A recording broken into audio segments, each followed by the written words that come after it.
Thank you, President Rosenberg, for that great discussion.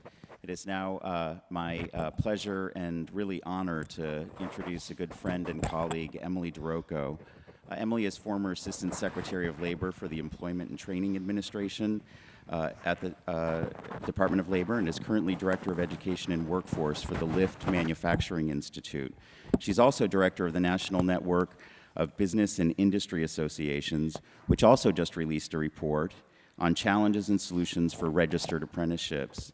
The National Network will soon put out a compendium of employer-driven models for the 21st century apprenticeship. And Emily, as you may know, also serves on the Secretary of Labor's new Apprenticeship Task Force. Emily believes that assets in education, workforce development, and economic development all must be linked to create competitive advantage. And I've been proud to work with her on advancing that agenda at Lyft and at our nation's institutions of higher education. Emily will lead our second discussion, focused on things universities can do by way of a renewed commitment and responsiveness to student and workforce needs. Emily? Thank you, Jim, and I'm so pleased to be joined here by the people you really need to hear from. Sharon Gaber, who is a woman with deep roots in the university environment, currently president of the University of Toledo, where she has established a deep engagement in Northwest Ohio's regional economic development through innovation and entrepreneurship, but also through meeting the workforce needs of that economic region. And Martin Vanderwerf, who's Associate Director of Editorial and Post-Secondary Policy at the Georgetown Center on Education and the Workforce. And for those of us in this field, the Georgetown Center is really the place we turn for our research, our data, and our insights. So thank you, Martin, for your long experience in research and writing experience on the issues particularly facing industry and the changing learning and technology environment. So I'm really pleased, I'm sure as you are, that Secretary Acosta started his remarks talking about a painting, or painting a landscape. I'm gonna paint a different landscape that drives me, and I suspect most of you, every day. There's 6.1 million job openings in America today. There are 6.8 million unemployed Americans. Clearly, our job market is broken. And from my vantage point, I believe it is broken in large measure because of a skills mismatch, commonly referred to in the media as the skills gap. I said yesterday at the Apprenticeship Task Force meeting that pain is a great motivator, and the skills gap is bringing great pain, particularly to small and medium enterprises across America. And business is stepping up to the plate. We saw major national business organization CEOs really sitting around that task force table yesterday. And the National Network of Business and Industry Associations that I direct with Business Roundtable has 22 national business sector organizations who are laser focused on building an educated and skilled workforce. Business is there, they're at the table, they cannot do it without you, because over 65% of those unfilled jobs require post-secondary education, but not necessarily a baccalaureate degree, leading to my first question to the two of you. And Sharon, I'm gonna start. You know, in the recent decade where I've been Department of Labor, NAM, now National Network, I've seen the community and technical colleges, and I love them, make no mistake about it, but step up to the plate to own this workforce development space and embrace nationally portable industry recognized credentials and the associated curriculum. Are universities ready to do the same? Should they be doing more in this space? How do you view the linkage between industry credentials and your programs of study? Okay, well, that's a lot. Thank It's you. a lot. All right. Well, I'm going to give sort of the example of the University of Toledo. Okay. And really what I'd tell you is our university is certainly a leader in the Toledo region, and what we've done is recognize we're an important part of the economy and that we have to reach out. So what we're attempting to do is partner with the two-year institutions as well as industries in the region. Our region is strong industrial base, it's strong healthcare base, and we are a doctoral research university with a College of Medicine, a College of Law, a College of Pharmacy, but we also have, and I think somebody else mentioned, we have an advanced manufacturing center. We have partnered with two-year schools, and we provided the training for the Jeep plant. So Jeep has just added 2,000 jobs. On our campus, they train 2,000 employees, and our faculty, and quite honestly, in the Advanced Manufacturing Center, we have graduate students who are working there. We have students getting bachelor's degrees who are providing education. So what I'd see is really there's a continuum associated, and it's important that universities remain relevant in the conversations. We know nationally and in our state, the question is, are universities wanting to play? We know we have to be a participant in all of this. That's terrific. And does the research verify this, Martin? Yeah, the research definitely verifies this. I think we're in the process in this country of transforming from an age when K-12 education was required to really K-14 education being required to have real access to credentials with labor market value. And that doesn't mean, to go to your question, Emily, that it's just community colleges and two-year colleges that are going to take that 13 and 14 role. Really, four-year institutions have to be a big part of that, working with the community colleges. We're at a stage where about 65% of the jobs by 2025 are going to require some form of post-secondary credential. In the workforce right now, about 36% of people have a bachelor's degree, so that's a huge gap between 36 and 65, right? And so that's not going to all be just associate degrees. It's going to be other things like licenses, certifications, certificates, which a lot of the research is showing we're underproducing right now in our economy. Interesting. I'm going to push both of you just a little bit on those standards-based, nationally portable industry recognized credentials, because they're going to fit into my next question around apprenticeships. So specifically at University of Toledo, do your programs of study recognize and build on those credentials? Do you have what Harvard called those pathways to prosperity, credentials to interim degrees, to bachelor's degrees? How much are we seeing of that in the university space? So, good question. I think we're sort of, I've been at the university 2 years. We're starting some of that. We do actually on our campus have everything from associate's degrees, bachelor's degrees, master's, PhDs, MDs, JDs. So we offer that continuum, and that's part of what we're doing with our Advanced Manufacturing Center. Even our College of Law is starting with credentials and then saying they're building on those for actually the JD. So it's very interesting to think about. So we're in the initial stages, right? Any comments on that, Martin? So I think what you're going towards is and maybe you should clarify, Emily, but are you asking, can we expand the industry-recognized apprenticeship programs, and how should we do it? No, I'm not on apprenticeship yet. I'm really talking about the industry-recognized credentials that are most definitely based on education beyond high school in the post-secondary world, but reflect standards of learning and learning outcomes that industry has identified.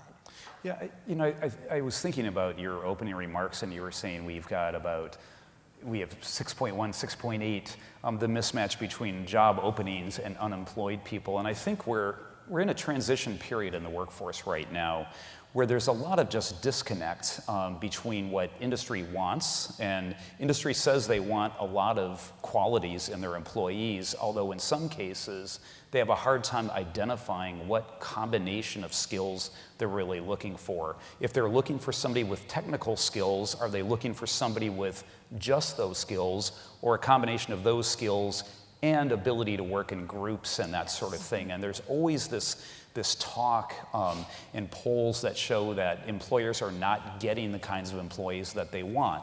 So colleges have started to create a whole lot of new credential programs, many of them very specialized, very focused to fill specific industry niches.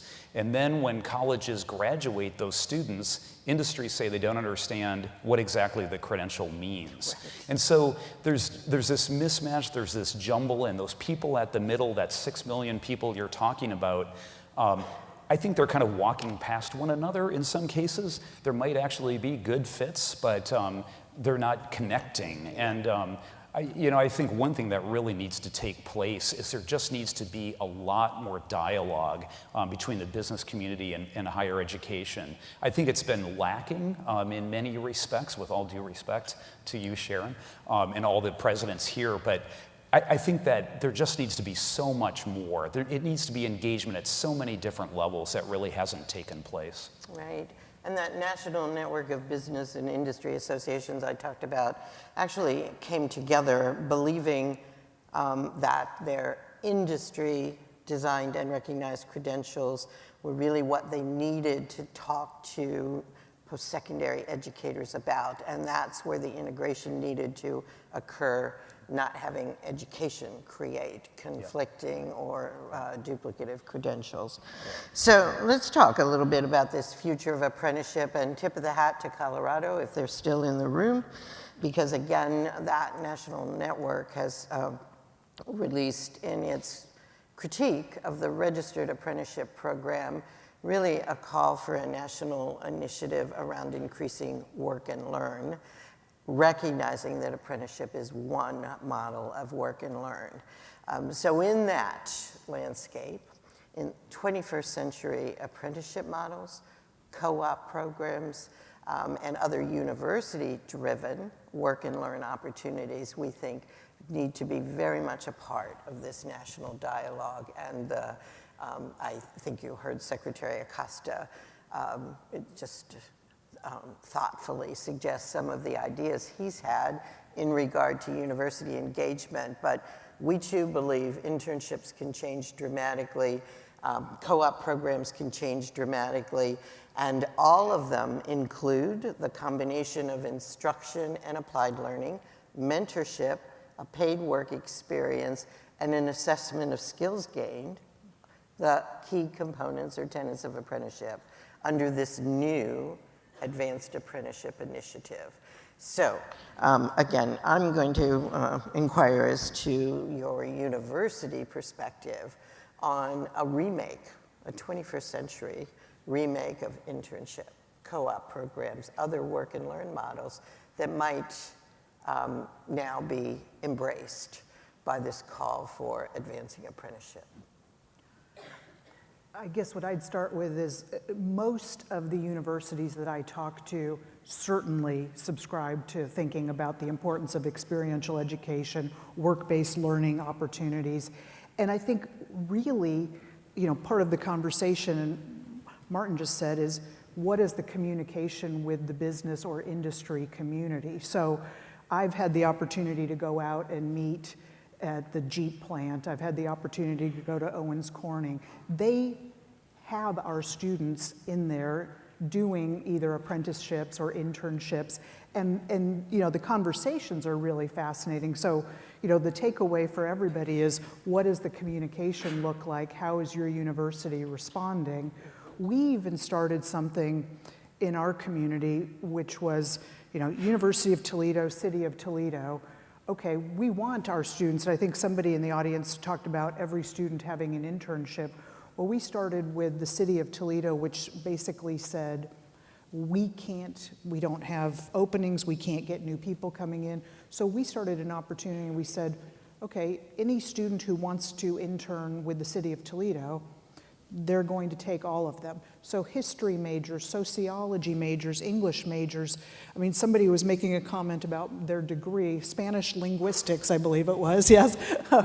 The city said, okay, we're gonna find an appropriate place, whether that is community relations, cultural activities, historic preservation, the parks department. I mean, we're trying to continuously help our students have an opportunity to intern, apprentice, work-related opportunities.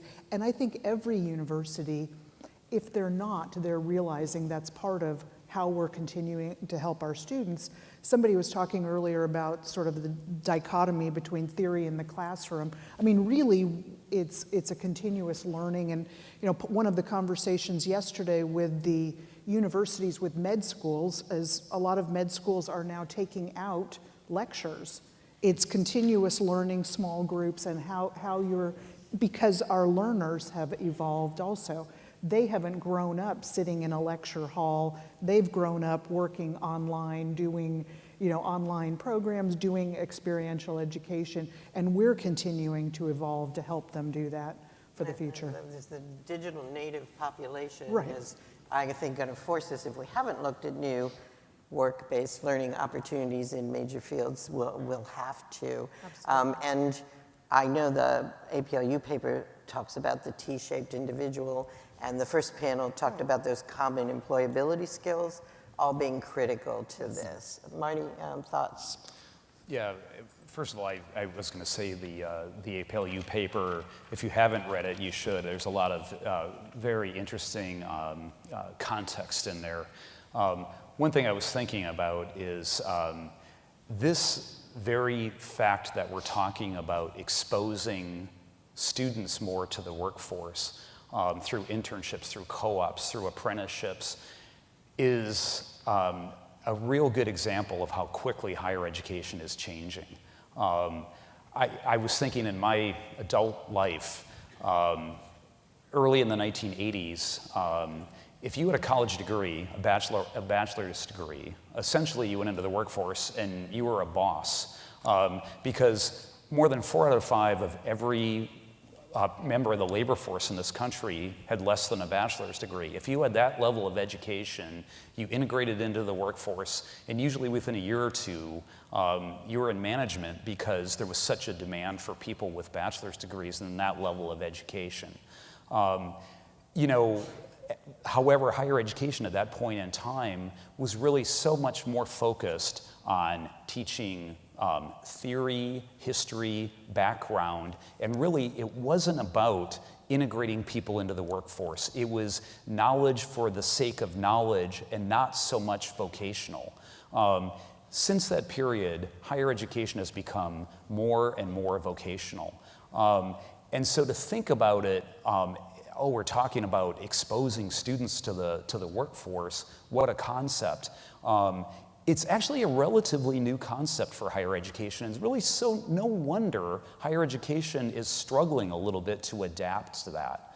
I think all the research is showing that the more that students are integrated into the workforce early in their learning, the quicker their transition is into the workforce. And so even if it is an unpaid internship, even if it is a class in which you're going out into factories or going out into places of business, even if it is, as Secretary Acosta was saying, if you're an accounting major working in an accounting firm, you're not only learning something about accounting, which frankly you ought to know by then anyway, but you're learning a little bit about the culture of the place and how you deal with issues and how you deal with customers and what might come up on an average day.